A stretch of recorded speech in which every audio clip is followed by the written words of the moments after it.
Welcome back. We're going to be doing an exciting job today. So we're going to be doing a job we've been putting off for about 6 months, which is putting the cladding on the front of the cabin. So we've done the roof, we've done the back and the side, and they were quite straightforward. The reason we haven't done the front so far is because we've got 2 windows and a door. So that involves us cutting the sheets down. And because we're conscious this is the main shot of the cabin that people are going to see, we want to do it correctly. So that's today's task. We've put it off for long enough. But the first things first, we've got to put our counterbattens on.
We've got our counterbattens now on the wall, so we're ready to get some of the metal sheets up. So this is a job which everyone's been saying, like, why don't you finish the outside cladding? The reason being that I haven't felt like that I have the skill to cut the sheets around the windows and the doors. So that's why I've been putting it off. The back of the cabin and the roof have just been whole sheets that we've just fastened down. But a couple of weeks ago, we were up in Yorkshire with Harrogate Huts up in Thirsk, and Charlie, that is one of the owners of that company, I asked his advice on what sort of tools they would recommend for cutting corrugated sheets like this. And he mentioned a tool called a nibbler, which is kind of like an electric snip or something like that, and using a piece of wood as a guide. So I've bought a cheap nibbler. I'm going to be using that now on a little scrap piece to see if that's the answer to our problems.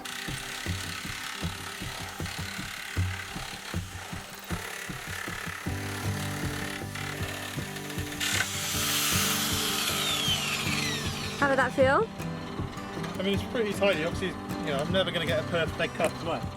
Of all the methods we've tried when cutting these metal sheets, grinders, aviation shears and even our circular saw, using the nibbler gave us the cleanest edge out of all of them.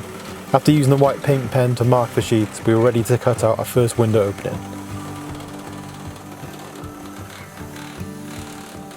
There's a bit of a knack for cutting across the corrugations, but I soon figured it out.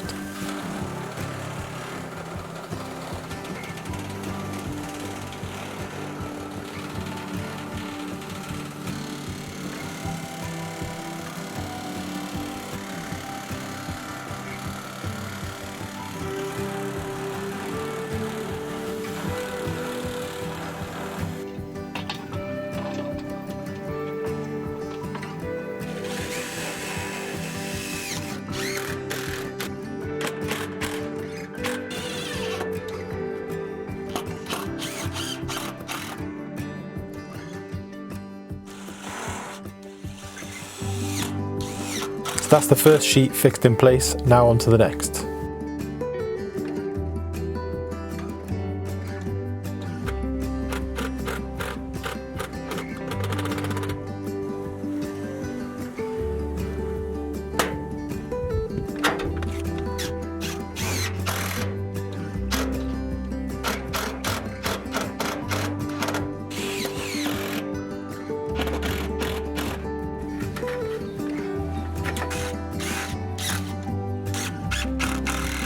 To the left of the door, we're going to be having a sign of the name of the cabin and this light fixture above.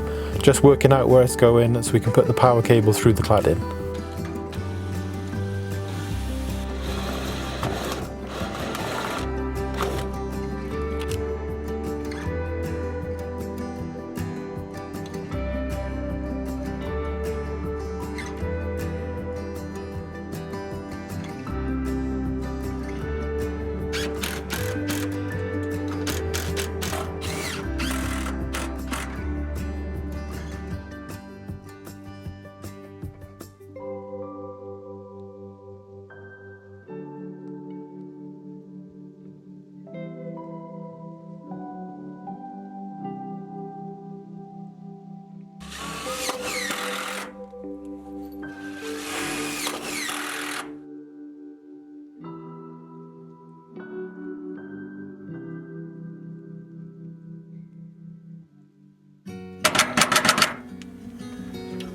Hello.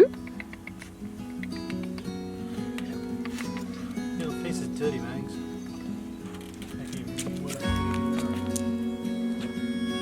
Oh, why? You sat at my feet? You're just lovely, aren't you?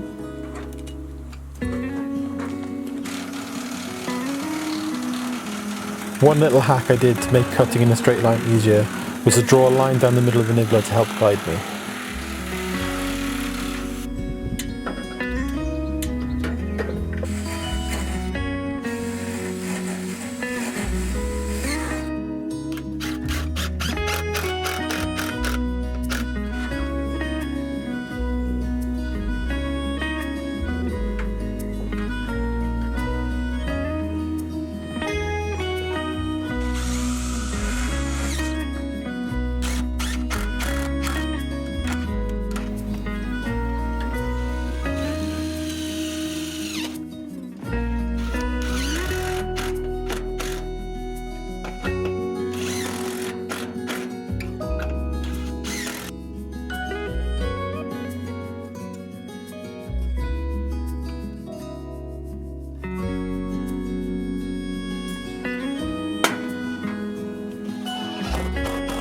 After getting all the sheets cut and fitted on the front of the cabin, it was time to tackle the awkward end pieces, so lots of measuring and double checking before making these cuts.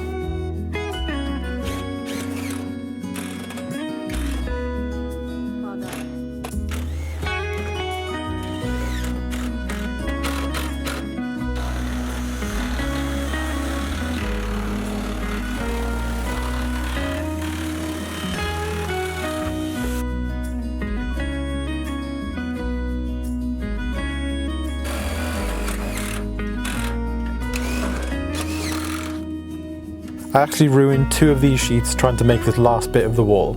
I find maths isn't my strong suit, so I mismeasured it multiple times and kept getting it wrong. Luckily I got it right in the end. As you can see, Maggie was thrilled with the final outcome. You having a good time?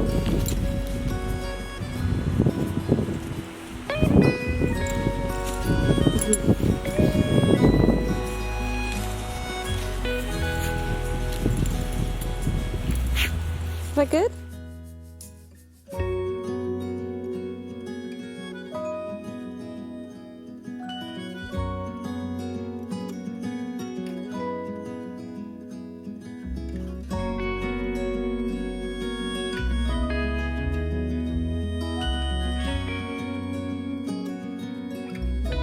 Morning, so it's 7 AM and I'm going to try and get a run in before we start work on the cabin today. I signed up for my first half marathon later this year and I started training a few weeks ago, which I've really been enjoying.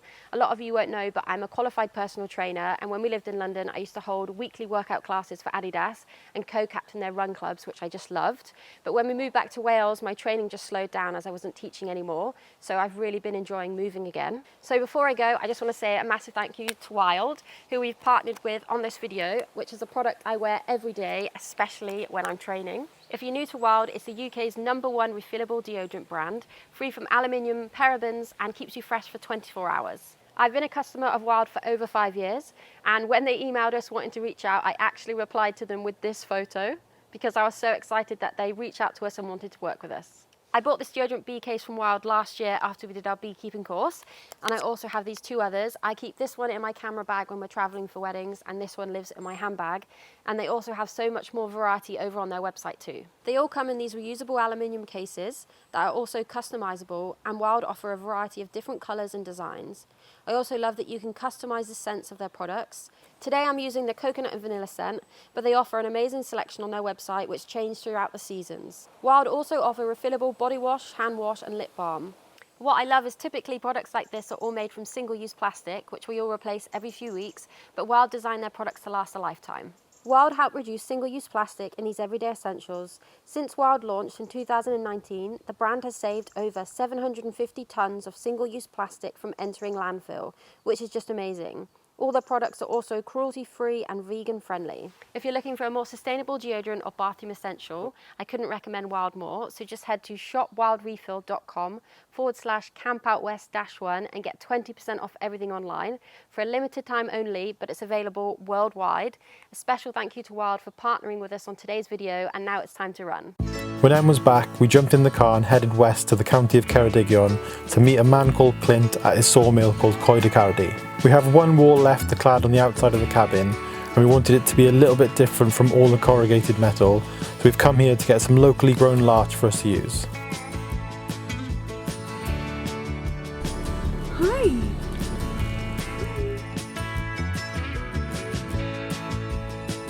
Strip bach o hwnna dy chi. Yeah, just yn gyntaf, cic o fe. Un oed e, just fel... that's it, you rest the cabin, you know, the corrugated. Yeah, neis. O, mae fe'n neis, y contrast. Clint also has a four-legged site supervisor like us. Say hello to Celyn, that translates to holly in Welsh. Clint loaded up the first log and made the first cut. This is usually a waste product and sold in bundles for firewood or for making raised beds and animal shelters.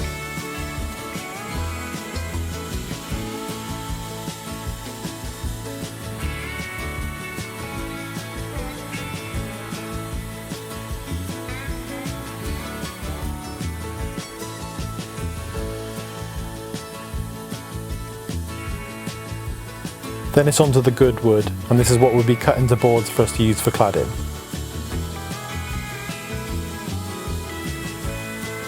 After each board is cut, all the sawdust gets scraped off before it gets stacked. It sticks to the boards as the saw blades are lubricated and cooled with water as they're cut.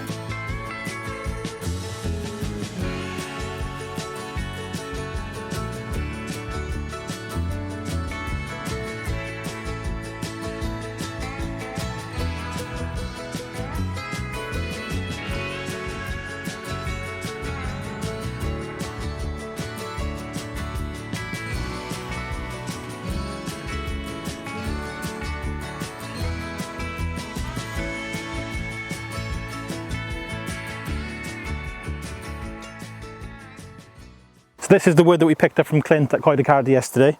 So we're going to be using this for the last remaining wall that doesn't have cladding on. So where the big picture frame window is, that's what we're going to use this for. And even though this has got like a really nice look to it, this larch, once this is weathered off, it goes kind of like a silvery grey colour. As much as I like that, for this cabin our theme is very much everything black. So we're going to be trying a technique with this wood that I've seen online for years, which is called char sugiban. I think it's a Japanese technique where you essentially just use fire and you burn this until it's black and blistered. So we've never done it before, but we've got all this cladding to have a go with. So that's our next job. Looks pretty cool.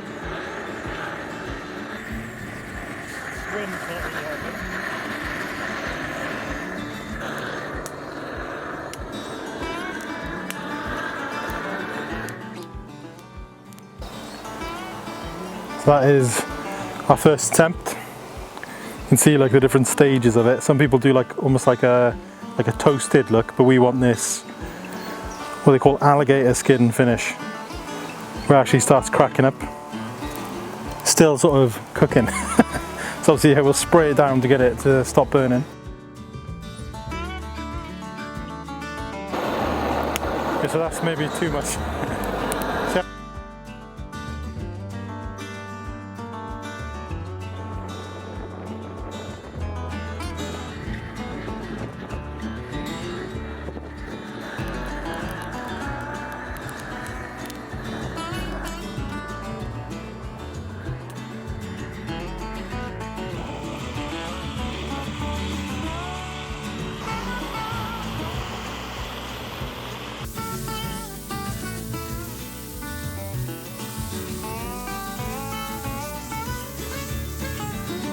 I started yesterday afternoon with burning the larch, and I managed 2 boards before I quickly ran out of gas. So we were just using the gas cylinder that we use with our outdoor shower.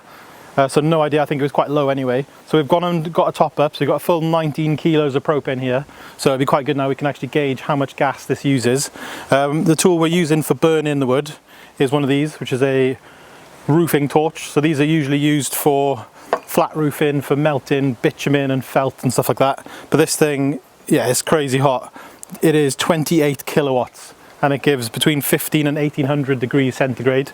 So yeah, really, really hot. I've also moved positions to here behind the cabin. It's really, really windy today, and I think that is also using a lot more gas. So it's not letting the flame sort of settle on the wood. So I've got loads more to do, so I'm going to crack on. The burning of the wood took way longer than we thought. Pretty much a whole day, but definitely think it's worth it. I wish you could smell it, it smells amazing.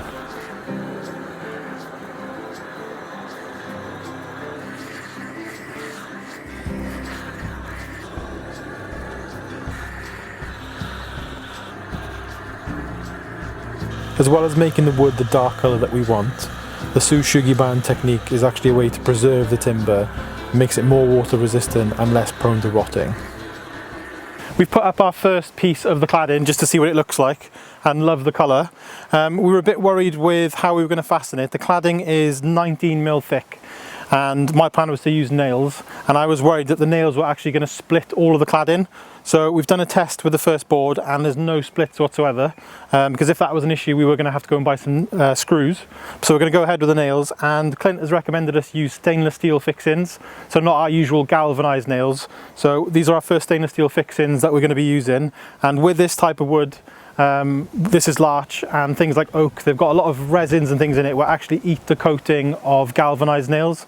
So these are a bit more expensive, but hopefully these will last a long time. So now we've got our first board on, we just want to work out our spacing for how we go about with the cladding. So the way we're going to be fitting them is kind of the simplest method.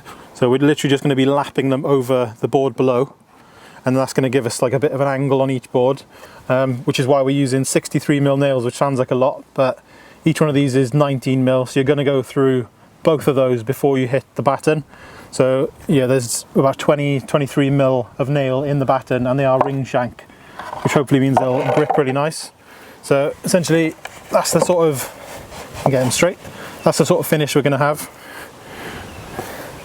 going up. So then, you know, no water can kind of come down and back. So it should shed water really nicely. As you can see, obviously we've just set fire to these, so they're quite dusty, but they're surprisingly strong.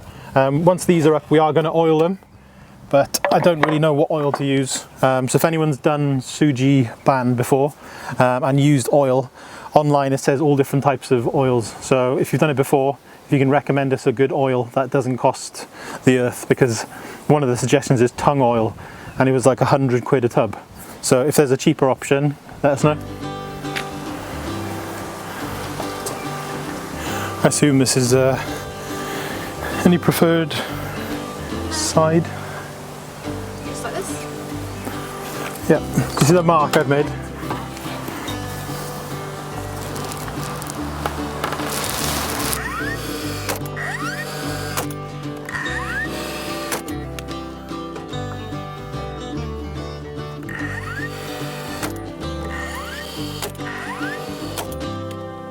Once we got to the windowsill, I ripped down some of the boards to make the window reveal that the cladding would all butt up against.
This is the last piece. So that's the last of the burnt larch cladding up on the cabin. So the Suzuki-ban was successful. It's quite a messy job, but we're really happy with the finish. We still have to oil the finish, and that's something that's going to prolong the dark colour and make it last a long time. So we don't know what to do as far as the oil goes. So if you've got some experience in what's a good oil for using outside, even if you've done the sugiban yourself, please let us know. Big thank you to Clint for letting us come along to the sawmill and film him. Diolch yn fawr I Clint I cael ni dod I gweld ti yn y felin ac I ffilmo chi, so diolch yn fawr. That's the end of today's video, and before we go, we just want to say thank you to everyone that entered the solar panel giveaway. So the 2 winners will be on the screen now, so thanks for entering that. That's the end of today's video. Thanks very much for watching, and we'll see you next time.